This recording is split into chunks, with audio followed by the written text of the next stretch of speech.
Meus queridos, é um prazer estar de volta com vocês para lhes falar sobre um fenômeno que está ocorrendo e aumentando assustadoramente. É o fenômeno do desigrejados. E esse fenômeno ocorre de 4 formas principais, ou em 4 grupos principais. O primeiro grupo são os crentes que dizem ser cristão, mas não congregam, são cristãos não praticantes. O segundo grupo é aqueles que abandonaram a igreja e não a frequentam mais, e dizem ser evangélicos, nasceram no lar evangélico, mas também são crentes não praticantes. O terceiro grupo são aqueles que mantêm a fé, mas não querem a igreja, estão decepcionados com a igreja por um motivo ou outro.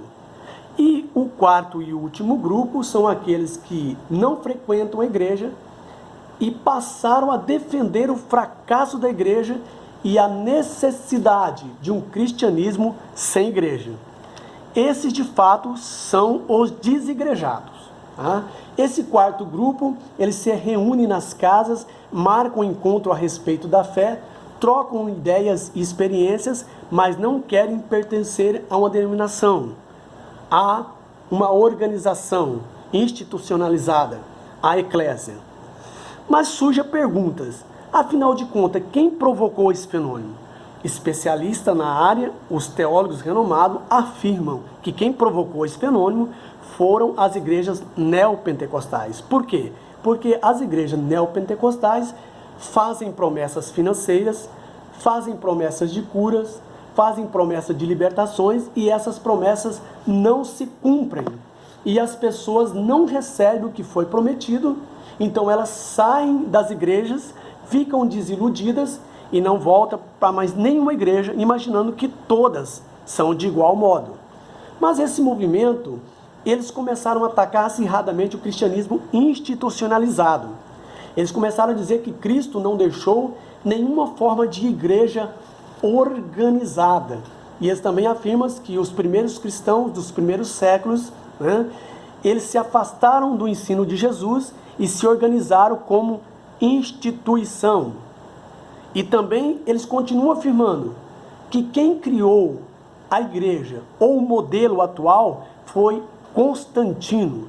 E a filosofia grega influencia a teologia e a oficialização do cristianismo, afirmando eles.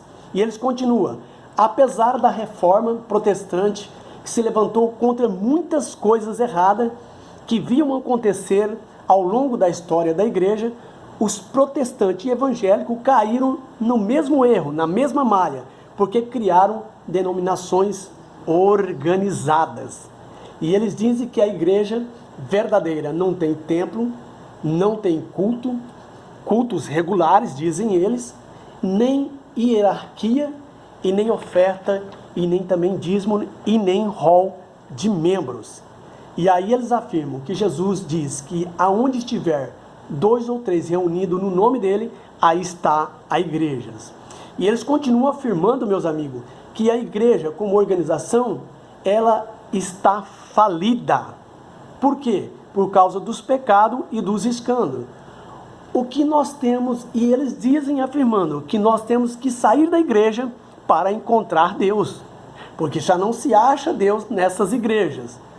Mas no ponto de vista bíblico, eles estão totalmente equivocados. Jesus diz que a igreja dele seria edificada sobre a declaração de Pedro, aonde Pedro diz, tu és Cristo, o Filho do Deus vivo. E Jesus disse, sobre esta pedra edificarei a minha igreja.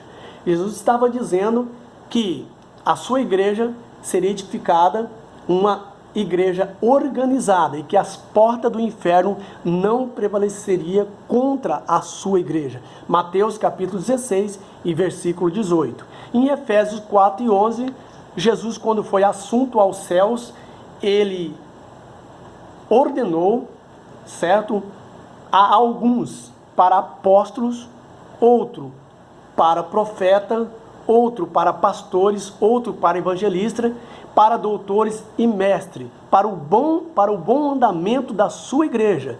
Isso significa que os desigrejados estão numa furada.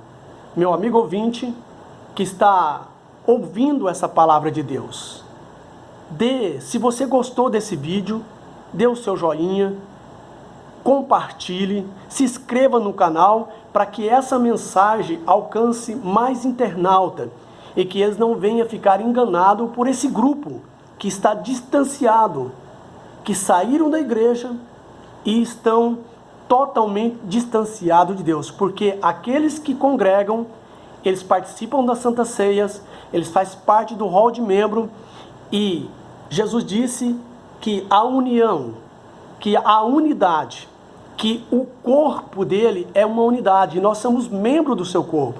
Então não deixe de compartilhar esse vídeo. E eu agradeço, e que Deus abençoe a cada um de vocês, e que Deus venha vos livrar desse fenômeno dos desigrejados. Amém, e um abraço a todos.